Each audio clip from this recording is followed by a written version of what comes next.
anigu waxaan ku koray Sacuudiga aan ku koray Sacuudiga markii aan ku korayna waxaan nahay dad cizad leh oo xitaa Soomaaliga waxaan garanayaa qofka waxaan looga sheekeyn jiray odayaasha Soomaalida taabiciidaha maqaaxida loogu keeno ayaa la oran jiray taabiciidii Sacuudiga qaado markaas oo jiray maanigoo Soomaaliya ayaa qaata jinsiyad Sacuudiya ma doonayo cizad halkaas ay naga joogtay شيخ الأورنجري سعد الغامدي شيخ سعد الغامدي حفظه الله قارئا أيها قريجي سيقول عسومي مر قريجي سيقول عسومي أيها يدي السعيدة وما أنت وحن كو كرامدين يعني كو شرفيا إن النف صوماليا بربريا كو صوقلي وإحنا نعسومي مركا وأصقه ويعسومي يا معلم كيس القرآن وعسومي يا ننكلو ليبيا وعسومي أفر بانونا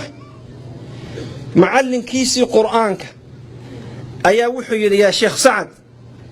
hadii aad marba tiri ari Soomaaliya ayaa neef barbariyan Saciid u qoran ku karaamadeynaya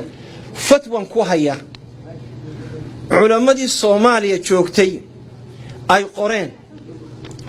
fatwada waxa ku taala Soomaali weydiinaysa culamadii Soomaaliya oo leh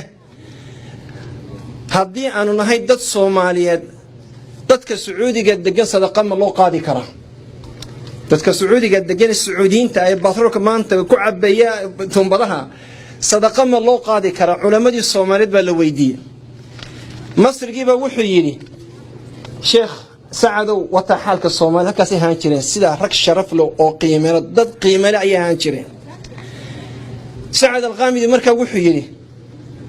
hadii aad taatirana mid baan ku sheegaya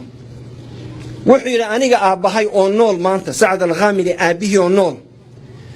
wuxuu yiri wuxuu iigu dhaartay inaan anako reer Maka ah oo khamiisyadu uskag nugu andul angageen inaanu sugi jiray awrta ka timaada Soomaaliya doonida la soo saaray oo marka la arko awrtii Soomaaliya la oran jiray Allahu akbar sadaqa Soomaaliya nooga timi Saad al-Ghamidi wuxuu ii akhriyay marka wa tilka al-ayaamu nudaawiluha bayna an-naas saasa adduunka loo wareejinayaa buu yiri maantana Soomaalidii ayaan darro sadaqa loo urinaya Saad al-Ghamidi